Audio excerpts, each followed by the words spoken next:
ఉన్న బంగారాన్ని విడిపించి ఆ రోజు ఆన్లైన్ రేటుకే మేము కొంటాం. Sharma gold company.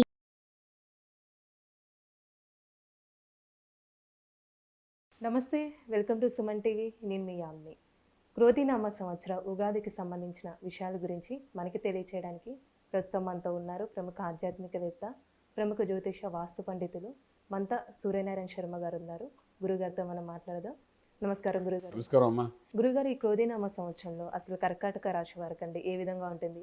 అలానే ఈ రాశి వారికి చూసుకున్నట్లయితే ఆదాయం, వ్యయం, రాజపూజ్యం, అవమానం ఏ విధంగా ఉంటుందంటారు? ఈ క్రోధినామ సంవత్సరంలో కర్కాటక రాశి వారికి, అంటే కర్కాటక రాశిలో నక్షత్రాలు మనం చూసుకుందాం. ముందు పునర్వసు 4వ పాదం వస్తుంది, పుష్యమి వస్తుంది, ఆశ్లేష వస్తుంది.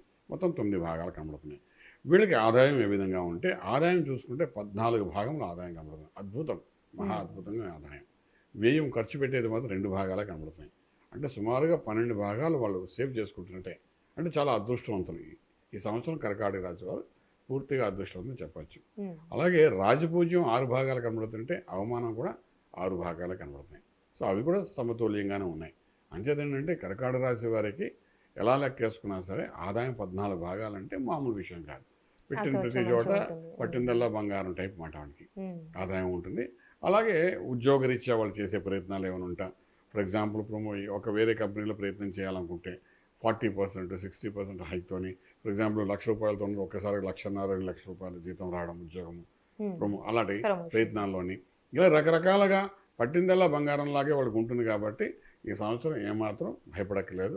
కర్కాటక రాశిలో ఉన్న ప్రతి నక్షత్రం వాళ్ళకు కూడా ఆదాయం అద్భుతంగా చెప్పడానికి అవకాశం ఉంది. ఇప్పుడు వ్యాపారస్తులకి ఏ విధంగా ఉంటుందంటారండి? చిన్న వ్యాపారస్తుల దగ్గరికి వచ్చినప్పుడు అంటే ఇన్వెస్ట్మెంట్ ప్లాన్స్ చాలా ప్లానింగ్గా చేసుకోవాలమ్మా. చేసుకున్నప్పుడు ఏంటవుతుందంటే ప్రతి రూపాయికి ₹10 లాభం వచ్చే అవకాశం ఉంటుంది. ఎస్పెషల్లీ కర్కాటక రాశి వాళ్ళు చేసే power plant, solar system, agriculture, organic, steel, cement, iron, infrastructure మీద, రియల్ ఎస్టేట్ బిజినెస్, రాజకీయ బిజినెస్. రాజకీయం కూడా ఒక బిజినెసే కాబట్టి ఇన్వెస్ట్మెంట్ చేసుకుంటారు. రాజకీయాల్లో కూడా ఒకరు గెలవాలంటే నలుగురు కలిసి డబ్బులు వేసుకుని గెలిపించే ప్రయత్నం చేస్తారు. సో అది కూడా ఒక వ్యాపారం అన్నమాట. అలాగ మీరు ప్రే చేసే దాంట్లో కూడా ఒక ప్రాఫిట్ వచ్చే అవకాశం అనమాట. సో డెఫినెట్గా అన్ని రంగాల వరకు వ్యాపారస్తులకి పెట్టిన పెట్టుబడి అలాగ ఉండిపోయినట్టు ఉంటుంది. లాభాలు మాత్రం 12 పాళ్ళు, అంటే అబ్నార్మల్ ప్రాఫిట్స్ లోకి వెళ్ళడానికి అవకాశం బాగా ఉంది చెప్తాను. ఇప్పుడు స్టాక్ మార్కెట్ ఏ విధంగా ఉంటుందండి? స్టాక్ ఇన్వెస్ట్మెంట్ ప్లాన్స్ బాగా చేసుకోవాలమ్మా. ఎస్పెషల్లీ పవర్ ప్లాంట్స్ మీద, బ్యాంకింగ్ సెక్టర్ మీద, ఇన్ఫ్రాస్ట్రక్చర్ మీద, అలాగే ఎడ్యుకేషన్ ఇన్స్టిట్యూట్స్ మీద, వాటి మీద స్టాక్స్ మీద ఇన్వెస్ట్మెంట్ ప్లాన్స్ చేసుకుంటూ ముందుకంటే బాగుంటుంది. అలా ల్యాండ్ మీద, అగ్రికల్చర్ ల్యాండ్స్ మీద అవి సంబంధించిన స్టాక్స్ ఏమైనా ఉంటే వాటి మీద ముందుకెళ్ళడము. తర్వాత ఫార్మా లైన్లో ఏదైనా ఉంటే వాటి మీద ఇన్వెస్ట్మెంట్ ప్లాన్ చేసుకుంటాం. డెఫినెట్గా అలా పెడితే నష్టం మీద జరగదు. ఒక్కొక్క దాని మీద పెట్టిన దాన్ని బట్టి పర్సంటైల్ మాట మారుతూ ఉంటుంది తప్ప నష్టం అయితే జరగకుండా లాభదాయకంగా ముందుకెళ్తా చెప్పచ్చు. ఇప్పుడు వివాహ విషయానికి వస్తే భార్యాభర్తల మధ్య సంబంధం కానీ సంతానం పరంగా చూసుకుంటే ఏ విధంగా ఉంటుందండి? భార్యాభర్తల సంబంధం దగ్గరికి వచ్చినప్పుడు నీకు వ్యాపారం బాగుందన్నా కానీ పర్సనల్ రిలేషన్ పూర్తిగా కొంచెం ఇబ్బందికరమైన పరిస్థితి. ఎందుకంటే 7 ఇంట్లో శనీశ్వరుడు ప్లస్ రవి కూడా స్టార్టింగ్లో ఉంటాడు, ప్లస్ శనీశ్వరుడు కూడా ఉన్నాడు, ప్రస్తుతానికి కుజుడు కూడా ఉన్నాడు స్టార్టింగ్లోని. సో ఈ సంవత్సరం అంతా శని 7 ఇంట్లో ఉంటాడు. సో వీళ్ళిద్దరి మధ్య అన్యోన్యతలో కూడా కొంచెం చిరాకులు పరాకులుగా ఉంటాయి. సో అది మాత్రం ఒక పాజిటివ్ ఎనర్జీని చెప్పడానికి అవకాశం లేదు.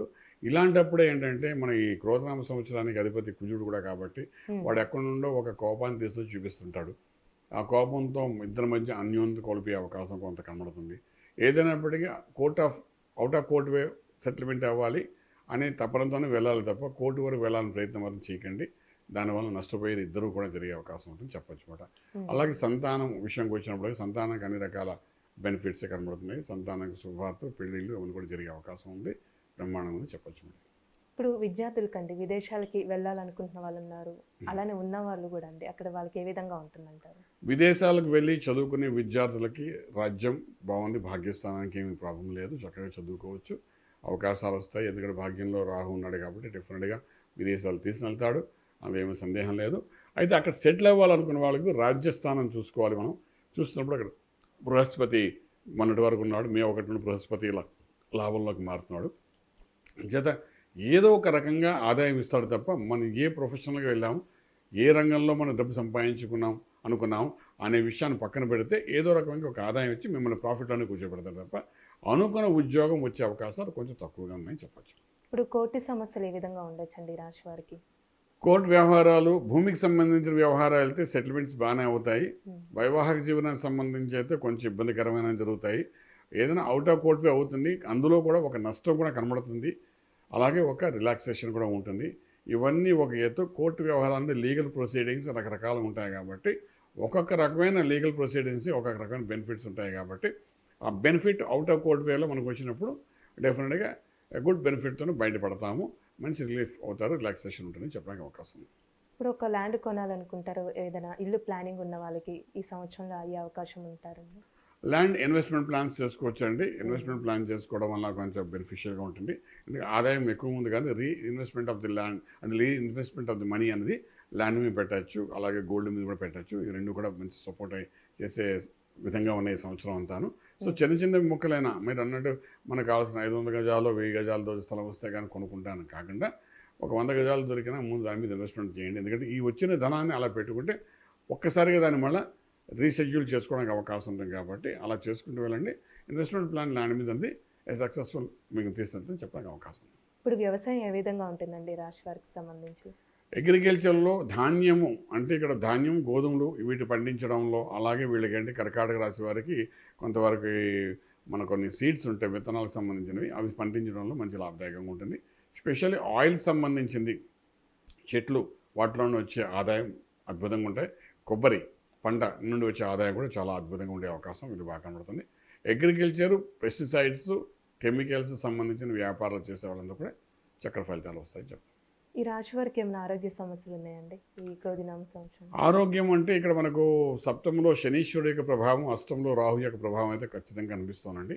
అష్టమ రాహు అనేవాడు రక్త సంబంధమైన కొన్ని సమస్యలు తీసుకొస్తాడు, అనారోగ్యానికి సంబంధించి తీసుకొస్తాడు. సో బ్లడ్లో కొంత పొల్యూషన్ అవుతుంది, దానివల్ల కొన్ని రకాలైన రోగాలు వస్తాయి. అలాగే యూరినల్లు, అలాగే మనకు మోషన్లోని కొన్ని ఇబ్బందులు ఉంటాయి.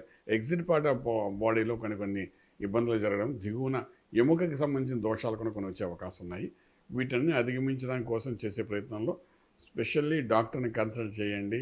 ఏ చిన్నది కనబడినా వెంటనే దానికి డయాగ్నోస్ చేసేవాడు ప్రాపర్గా చేయించుకోండి, ప్రాపర్గా మెడిసిన్ వేసుకోండి. లేకపోతే మనం ప్రాపర్గా చేయకపోయేసరికి అసలే క్రోధనామ సంవత్సరం కుజుడు మీకు యోగకారకుడు అయినప్పటికీ కూడా ఇక్కడ సొల్యూషన్ చేస్తానంటాడు, కానీ డయాగ్నోస్ చేసి ప్రాపర్గా చేస్తేనే నేను చేస్తానంటాడు.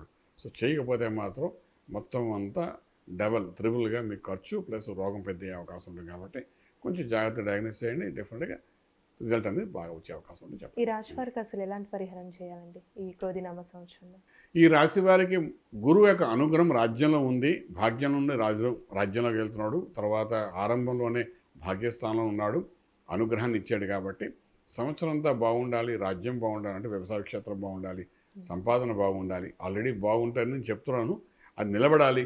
దానికోసమని ఆ గురువు యొక్క అనుగ్రహం పొందడానికి దక్షిణామూర్తి మహామంత్రాన్ని సాధన చేసుకుంటూ కానీ ముందుగానే వెళ్ళగలిగితే మాత్రం కొన్ని అష్టంలో ఉన్న రాహు ప్రభావం కానీ, సప్తంలో శనీశ్వరుడితో జరుగుతున్న గొడవలు కానీ, భార్యాభర్తల నుంచి గొడవలు కానీ, ఇవన్నీ కూడా కొంచెం సర్దుబాటు అయ్యి డెఫినెట్గా ఒక రాజమార్గంలో రాజ్యాంగం పొందడానికి అవకాశం చెప్పగలుగుతాం. చాలా చక్కగా తెలియజేశారండి, ధన్యవాదాలు. శుభం బియాదు.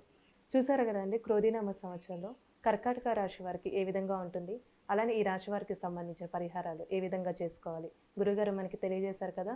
అలానే మీ జాతకానికి సంబంధించి కానీ, మీ ఇంటి వ్యాపార వాస్తుకు సంబంధించి ఎలాంటి విషయాలైనా మీరు తెలుసుకోవాలనుకుంటే స్క్రీన్ మీద కనిపిస్తున్న నెంబర్కి కాల్ చేసి గురుగారిని సంప్రదించవచ్చు.